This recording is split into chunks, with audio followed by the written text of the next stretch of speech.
Chris Middleton as player option, Brooke Lopez, Wes Matthews, Joe Ingles, Jay Crowder, all will be free agents.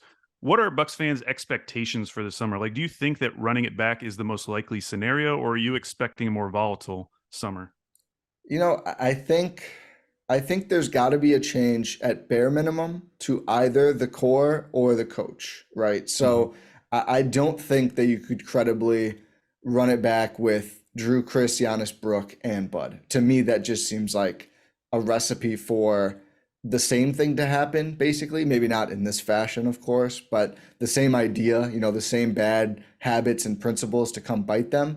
Plus, this is a core that just keeps getting older around Giannis. So I wouldn't be surprised if there was significant roster and a coaching change Mhm. moves on both fronts.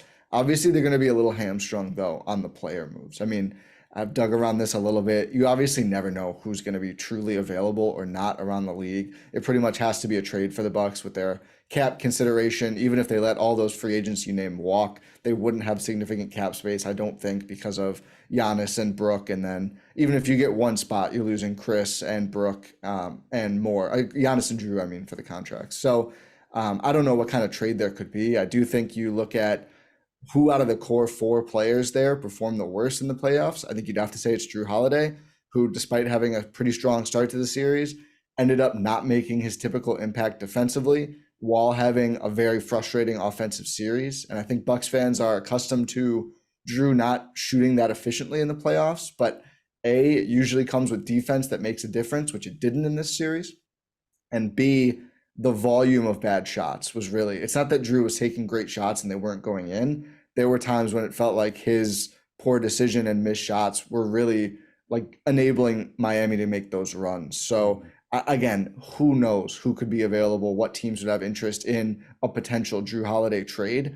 But I do think it's pretty likely they end up bringing Chris back. This is my personal take on it. I've always thought he would opt in after the season he had. Maybe he was good enough in the playoffs that he could opt out and still get a pretty good contract. But I just think between the bird rights, the lack of cap space, that makes the most sense. I hope they figure out something with Brooke, who continues to play at an elite level at age 35.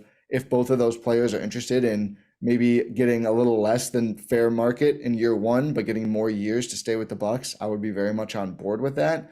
I do think they need to add some sort of dynamism ball handler. I don't know how. That's the difficult part. Mhm. Whether that's internal improvement or finding someone who's available. I mean, I think they tried this with Ingles, just wasn't able to play enough, and they didn't frustratingly put him on ball enough. I think that would have helped them too. But of course, you don't want Mhm. to rely too much on Joe Ingles at this point in his career either.